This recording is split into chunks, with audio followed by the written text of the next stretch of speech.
my friends, or Snetiersnik, no Besnegivna.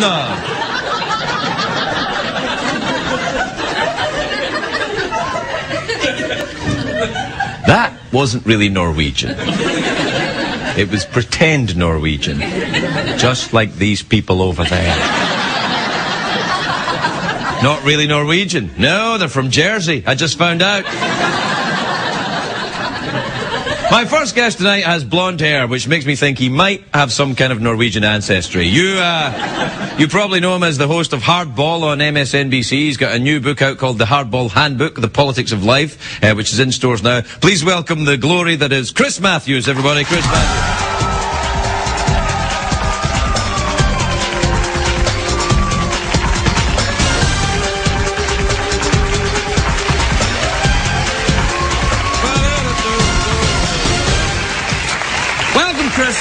Welcome, and congratulations on your Hardball Handbook.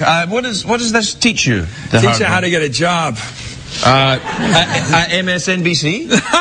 No, not there. It's really, I think, for people in their 20s that have been promoted from class to class to class, and all of a sudden they're out there in the world. They graduated, and now they got to get a job. They got to start a whole life. Isn't there a whole problem with that, with a whole generation of kids that have all had their feelings, and everyone's been lovely to them their whole life, and then they get out of college, and then they're just a douchebag like everybody else? Are you from Philly? Where'd you get that name, douchebag? But douchebag, come on. That's what happens, though, isn't it? Yeah, I think people are just uninterested. Oh, you're looking for a job? That's interesting. No, it's not. So I spend all these years watching politicians who get ahead for a living. They don't really do except get ahead for a living. They get people to give them money, give them votes, give them power. And so I figured I could learn something from these guys. So I watch guys like Clinton and Obama. And I figured, what can a kid who's 22 years old, a girl, a young guy, and they want a job? So what do they learn? Clinton is so smart. He's pretty smart. He's really cagey. He's got a way with the ladies. You know what? Okay. So let's start with Clinton. What we can learn from Clinton that could be helpful to our lives. Sex lives, dating lives. Oh, yeah. And getting ahead. Okay. Yeah. He's going to school with a guy in England. And he's an Oxford student, and his classmate is really in love with this woman. I mean, he's not trying to pick somebody up. He's in love with her. And he just can't get past first base. She's not paying attention to him. So Clinton comes up to him and goes, did you ever try listening? Did you ever try listening? He says they find it flattering. That sounds vaguely misogynistic already, though.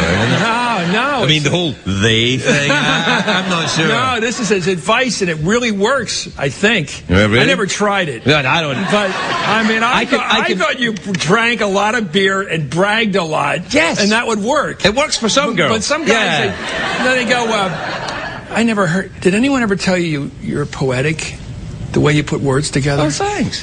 You know, I don't think people have really appreciated your soul before. Anyway, and then so this is his tactic, and it works. And if you're going to go for a job, you listen. Like Hillary Clinton was Bill Clinton's #1 pupil, and he taught her to listen. So how'd she get to be elected to the United States Senator? He said, go up to New York and don't brag and talk to people about your first lady and all that. Go up there and listen. Just have a listening tour. It worked. She became a United States Senator, listening to people. All right. It's a very powerful, seductive tool that if you go looking for a job, don't come and say, I got all this ambition. Say the guy you're trying to get, or woman you're trying to get the job from, listen to them. What are they saying? Who do they want? What do they want in a person? Then you're going to get the first base. That's one thing I learned from these guys, The other thing is to ask.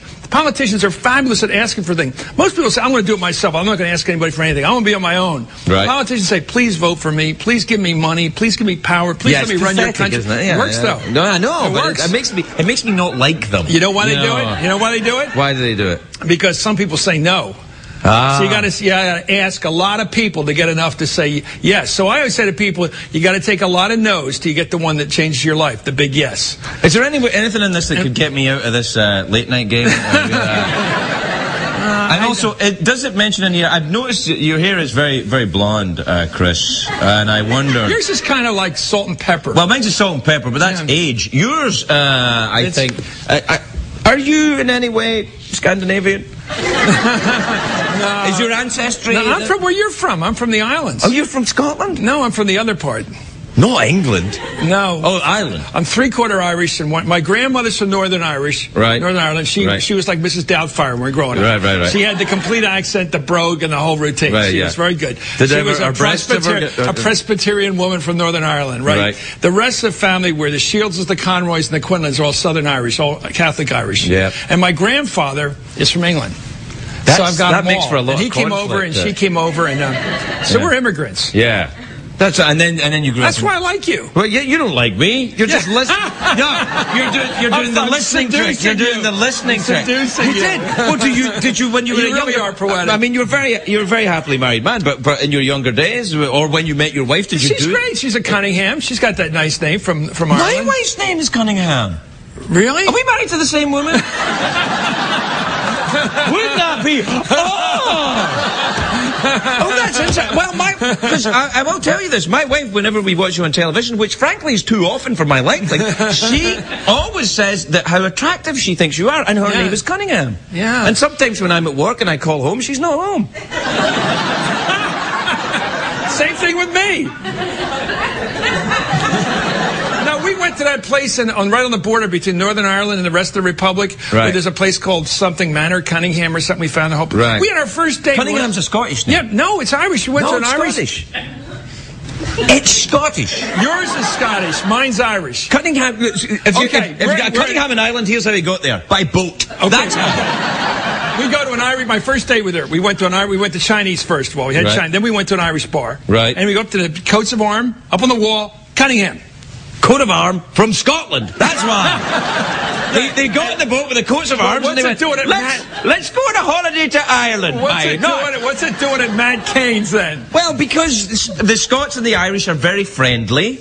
They've got similar interests. They enjoy cullen skink and drinking. Have you ever had cullen skink? But is this story true about the bagpipes and the Scots and the Irish, where the Irish had the bagpipes?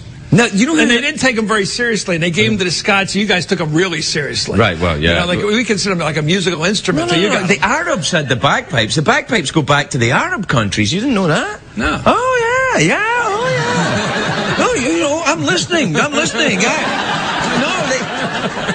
The Arab countries in North Africa, they had the bagpipes, and then I think there was some interesting military activity, and bagpipes came back. You know, all the Irish have the black Irish. They're all Arabs, right? That's where that all comes from. No, that's the Spanish. Yeah, well, they come up. The Moors, they came up. What happened was the Spanish Armada, right? The Spanish Armada, when they went to attack England, and then England surprised them by beating them, and then there was a big... that's where we got the black Irish from. And then all these Spanish sailors got shipwrecked on the Irish coast, and then suddenly, a few years later, there was a lot of dark-haired Irish kids. And that's really true. That's really true. I got a couple of them. Yeah, it's the same with me. I think I'm part Spanish. Yeah. I can Macarena surprisingly well.